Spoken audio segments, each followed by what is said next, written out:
There's almost nothing better than going to bed sober and waking up sober. In this video, we're going to talk about the absolute blessing of walking yourself out of old patterns and behaviors and into a new life, and the blessing that good sleep brings to restoring your body and your whole system. For me and so many others, it goes like this.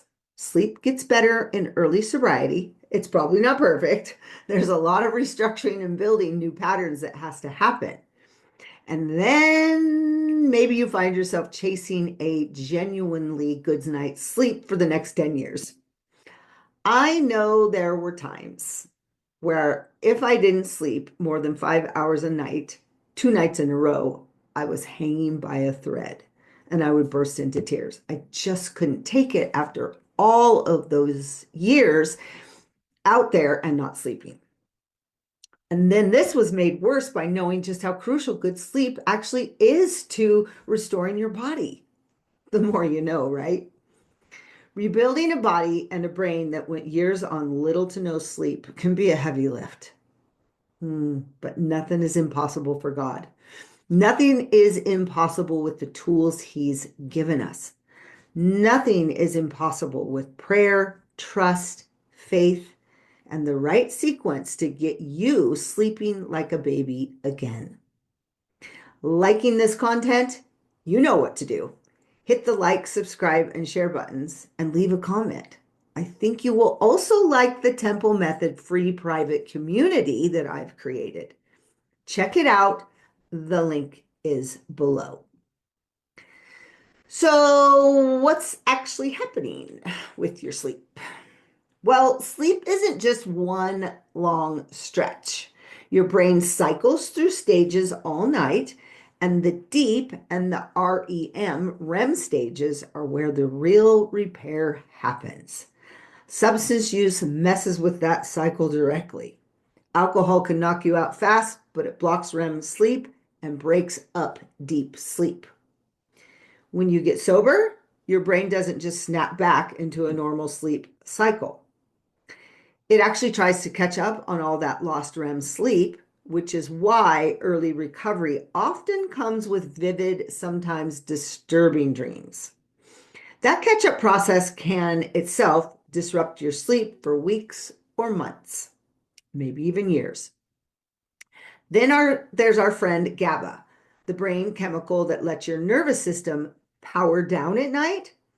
Alcohol and benzos do that job for you for years.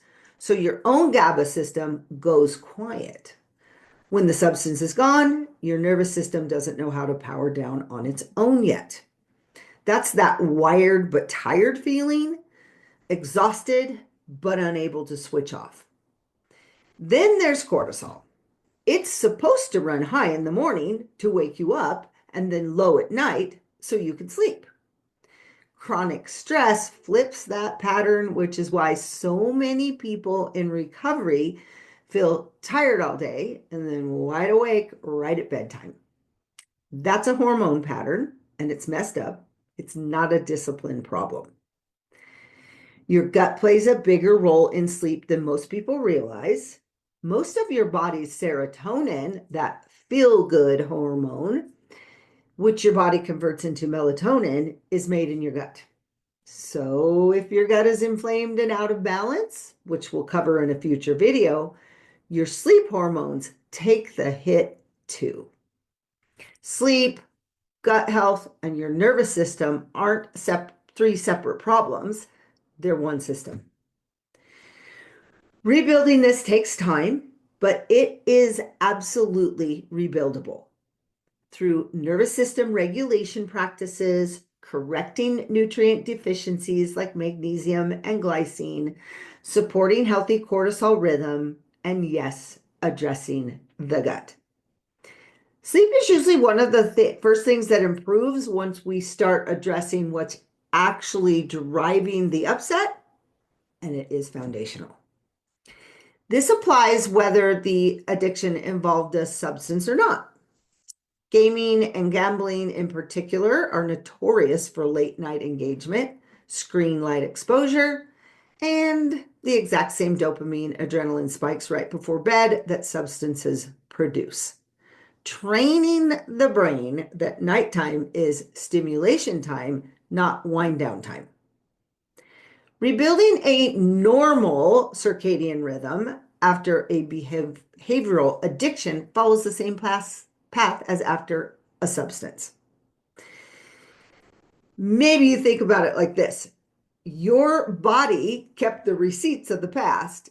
It just decided to show you at 2 a.m. Psalm 4:8 says, I will lie down and sleep in peace, for you alone, Lord, make me dwell in safety. Peaceful sleep was always meant to be your normal, not something you have to fight your body for every single night. If your nervous system doesn't feel safe quite yet, that's not a faith failure. That's your body asking for support, and support is available. You don't have to wait until everything's perfect to start rebuilding this. Here's what actually helps. Pick a bedtime and stick to it. Isn't it funny how everyone has a wake-up time, regular, but most people never set a consistent bedtime? Choose one that gets you an 8 to 9 hour sleep window. After much trial and error, I figured out that mine is in bed by 9:45, up at 6. 2 to 3 hours before bed, start a wind down routine. Go for a gentle walk, drink some sleepy time tea, dim the lights. 1 hour before bed, no screens. Do some deep breathing, take your magnesium. If you wake in the night, but you're able to fall back asleep within 15 to 20 minutes, don't stress about it. You are still getting good sleep. Remember those cycles we talked about. It's like you're not in the deep sleep. You woke up a little bit. Maybe you have to visit the bathroom, and then back to sleep you go. Thank you for watching, and I look forward to seeing you in the next video.